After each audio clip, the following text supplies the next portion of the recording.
వేగంగా పరిగెత్తినప్పుడు, కఠినమైన వ్యాయామాలు చేసినప్పుడు, తీవ్రమైన భయోందోళనకు లోనైనప్పుడు, రాత్రిపూట నిద్రలో పీడకలలు వచ్చినప్పుడు గుండె వేగంగా కొట్టుకోవడం మనలో చాలా మందికి అనుభవమే.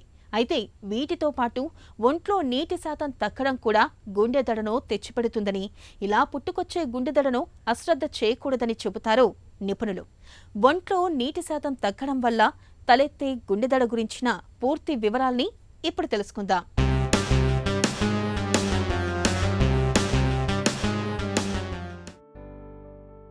భావోద్వేగాలు, శారీరక శ్రమ, వ్యాయామం, కెఫీన్ వంటివి గుండెదడకు దారి తీయటం తెలిసిందే.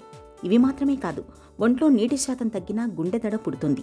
సాధారణంగా ఇది ప్రమాదకరం కాదు, అరుదుగా వస్తుంది, కాసేపు ఉండిపోతుంది. కానీ నీటి శాతం తగ్గడం వల్ల గుండెదడ పుడితే మాత్రం తీవ్రంగానే పరిగణించాలి. గుండె రక్తనాళాల వ్యవస్థ ఒత్తిడికి గురైందనడానికి సంకేతం కావచ్చు.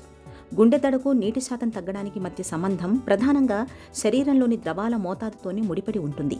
నీటి శాతం తగ్గితే రక్త పరిమాణం తగ్గుతుంది. గుండె కండర వ్యాకోచ సంకోచాలకు అవసరమైనంత మేర పీడనం లభించదు. దీన్ని భర్తీ చేసుకోవడానికి గుండె మరింత వేగంగా కొట్టుకుంటుంది. రక్తాన్ని పంప్ చేయడానికి ఎక్కువ కష్టపడాల్సి వస్తుంది. ఇలాంటి పరిస్థితుల్లో తేలికపాటి వ్యాయామం, శారీరక శ్రమ చేసిన గుండె వేగం మరింత ఎక్కువ అవుతుంది.